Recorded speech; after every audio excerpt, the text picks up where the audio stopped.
Οι βράχοι και το χώμα που συλλέχθηκαν από τον αστεροειδή Μπένου από το διαστημικό σκάφος Osiris-Rex της NASA φαίνεται πως είναι πλούσια σε άνθρακα και μέταλλα που περιέχουν νερό.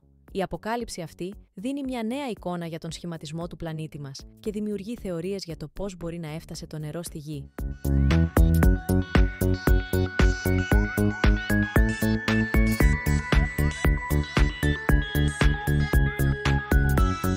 Ο επικεφαλής της αποστολής τονίζει ότι ο λόγος που η Γη είναι ένας κατοικήσιμος κόσμος, με ωκεανούς, λίμνες, ποτάμια και βροχές, είναι επειδή αυτά τα ορυκτά αργύλου, όπως αυτά στον Μπένου, προσγειώθηκαν στη Γη πριν από 4,5 δισεκατομμύρια χρόνια. Η κάψουλα με το δείγμα από τον αστεροειδή Μπένου επέστρεψε στη Γη μέσω του διαστημικού σκάφους Osiris-Rex.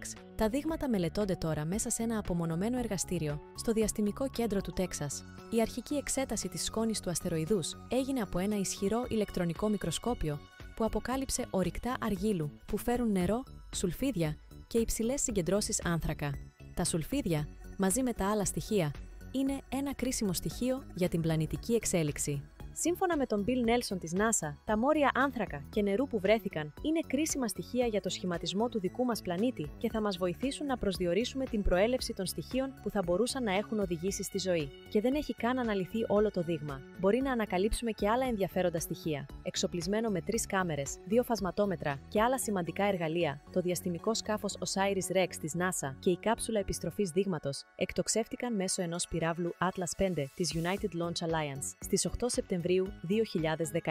Το διαστημόπλοιο έφτασε στο Μπένου τον Δεκέμβριο του 2018 και παρέμεινε σε τροχιά για μήνες, χαρτογραφώντας και αναλύοντας την περιοχή.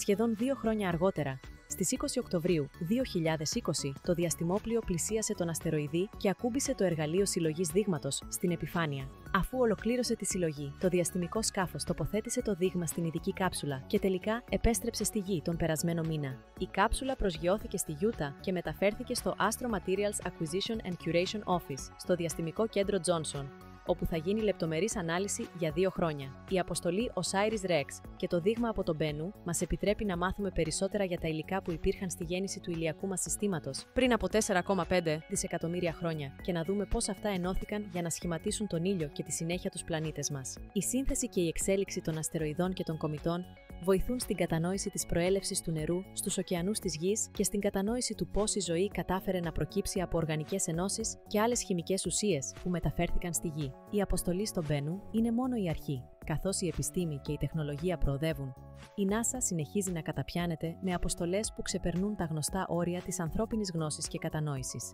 Η ανακάλυψη των στοιχείων της ζωής στον Μπένου είναι μόνο ένα βήμα προς την απάντηση σε ορισμένα από τα μεγάλα ερωτήματα της ανθρωπότητας σχετικά με την αρχή και την εξέλιξη της ζωής στο σύμπαν.